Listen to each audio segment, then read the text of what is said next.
Hello friends, welcome back to our channel சவீஸ் vlog. இன்றைக்கி நம்ம இந்த வீடியோவில் என்ன பார்க்க போகிறோம்னா, சன்னா வடையும் பூசணிக்காய் போட்டு மோர் குழம்பு தான் பண்ண போகிறேன்.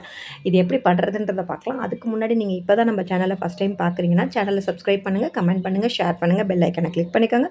அப்போ தான் நான் போடுற வீடியோ உங்களுக்கு ரெகுலர் நோட்டிஃபிகேஷனில் வருவாங்க. வீடியோக்குள்ளே போகலாம்.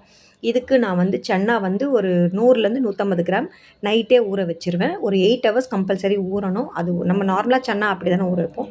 8லேருந்து 8 ஹவர்ஸ் ஊற வச்சுட்டு காலையில் என்ன பண்ண போகிறோன்னா, நம்ம ட்ரையாக அதை அப்படியே அரைக்க போகிறோம். நீங்கள் மத்தியானத்துக்கு லஞ்சாக பண்ண போகிறீங்கன்னா கொஞ்சம் ஏர்லி மார்னிங்கே நீங்கள் ஊற வச்சிட்டிங்கன்னா உங்களுக்கு அந்த 5 to 6 ஹவர்ஸ் ஊறிச்சினா கூட போதும். இது நம்ம நல்லா ட்ரையாக அரைச்சிட்டு ஆஸ் யூஷுவல் நம்ம பருப்பு வடையோ மசால் வடையோ செய்யும்போது நம்ம அதில் என்னென்ன சேர்ப்போம், வெங்காயம், பச்சை மிளகாய், இஞ்சி, கருவேப்பிலை, கொத்தமல்லி இதெல்லாம் சேர்ப்போம்ல. இதே தான் கூட கொஞ்சம் அரிசி மாவு சேர்ப்போம். அது எப்போவுமே சேர்ப்போம். அதே மெத்தட் தான் இது. இதில் எந்த சேஞ்சஸும் கிடையாது. இதில் ஜஸ்ட்டு நான் கடலைப்பருப்புக்கு பதில் நான் சன்னாவை ஆட் பண்ணுறேன், அவ்வளோதான்.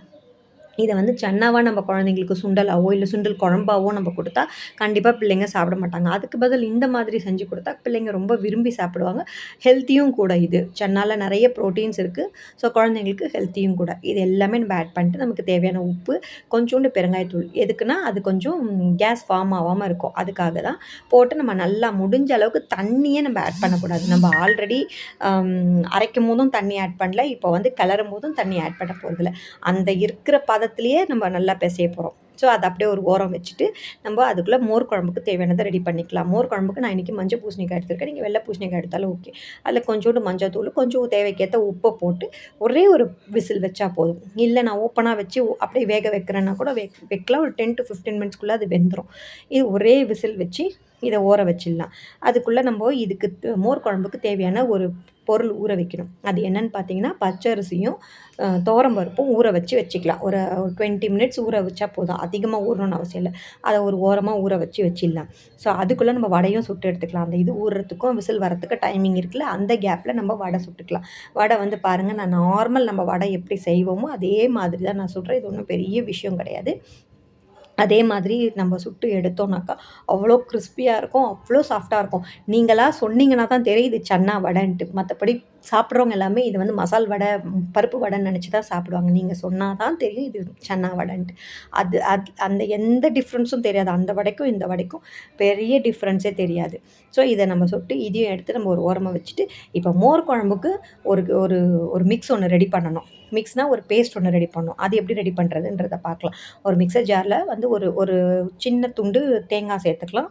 அதுக்கப்புறம் ஒரு 4 பச்சை மிளகாய், கொஞ்சம் இஞ்சி, அப்புறம் கொஞ்சோண்டு கொத்தமல்லி, அப்புறம் நம்ம ஊற வச்சால அந்த பச்சரிசியும் துவரம்பருப்பும் அதையும் அதில் போட்டுட்டு நல்லா ஃபைன் பேஸ்ட்டாக அரைச்சிடணும். கொஞ்சம் கொரப்பு இருக்கக்கூடாது. நல்லா ஃபைன் பேஸ்ட்டாக அரைச்சிட்டிங்கன்னா நல்லா சூப்பராக ஆகிடும். அப்போ நம்ம அந்த மோர் குழம்புக்கு அந்த இதை வேக வச்சு வச்சுருந்தோம்ல, பூசணிக்காய் வேக வச்சு வச்சுருந்தோம்ல, அந்த பூசணிக்காயில் இந்த அரைச்சி வச்ச கலவையை அதில் போட்டுட்டு ஜஸ்ட் ஒரு கொதி விட்டிங்கனாலே உங்களுக்கு அவ்வளோ கெட்டியாகிடும். ஏன்னா இது பச்சரிசி, துவரம்பருப்புலாம் இருக்கிறதுனால அது சூடு ஆக ஆக உங்களுக்கு திக்கான ஒரு பதத்துக்கு வந்துடும். பாருங்கள், நான் ஊற்றும் போது எப்படி இருந்தது, இப்போ எவ்வளோ திக்காக இருக்குது பாருங்கள். இந்த டைமில் நல்லா தயிர் எடுத்து அதை நல்லா தண்ணி ஊற்றி பீட் பண்ணி நல்லா ஒரு மோர் பதத்துக்கு வச்சு, மோராகவும் இல்லாமல் தயிராகவும் இல்லாமல் ஒரு மிதமான ஒரு இதுக்கு வச்சு இதை கலக்கி உப்பு போட்டு தேவையான அளவு. ஏன்னா நம்ம ஆல்ரெடி இது ஊற வைக்கும்போது வேக வைக்கும்போது உப்பு போட்டிருக்கோம். காய் வேக வைக்கும்போது கொஞ்சம் உப்பு போட்டிருக்கோம். ஸோ அதனால் உப்பு பார்த்து அட்ஜஸ்ட் பண்ணி உப்பு சேர்த்துக்கிட்டு ஒரே ஒரு கொதி வந்தால் போதும். நிறைய வந்தாக்கா அது ஒரு மாதிரி திரிஞ்ச மாதிரி ஆகிடும்.